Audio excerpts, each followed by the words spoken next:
Witam wszystkich serdecznie, z tej strony kłania się Tomek Słodkiewicz, wasz wykładowca z Europejskiego Centrum Sportu. No i tym razem wypadło na stolicę, jesteśmy w pięknej Warszawie.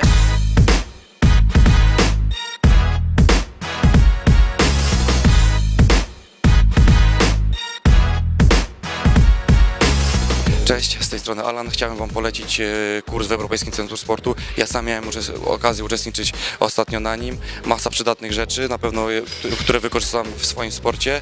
Mega sztab szkoleniowy, m.in. Tomek Słodkiewicz czy Robert Piotrkowicz. Mówię, no, masa przydatnych rzeczy, które na pewno mi się przydadzą w życiu codziennym. Mega atmosfera, więc naprawdę polecam kurs w Europejskim Centrum Sportu. Pozdrawiam, ja uciekam na trening, a Wy rozwijajcie się ile możecie.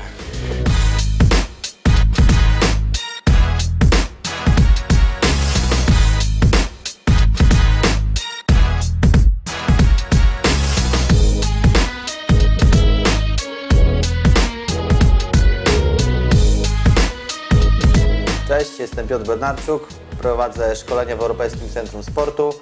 Właśnie jesteśmy po zakończonym szkoleniu w Warszawie. Z tego miejsca chciałbym podziękować wszystkim uczestnikom kursu, którzy bardzo fajnie podeszli do tematów związanych z treningiem i marketingiem treningu personalnego. Chciałbym Was wszystkich zachęcić do uczestnictwa w tych szkoleniach, ponieważ te szkolenia przygotują Was do późniejszej pracy na siłowniach, do pracy jako trener personalny, ponieważ zdobędziecie wiedzę, która przyda Wam się w sprzedaży, nie tylko w samych ćwiczeniach, ale tym, żebyście potrafili się sprzedać i zdobyli bazę ludzi na treningi personalne.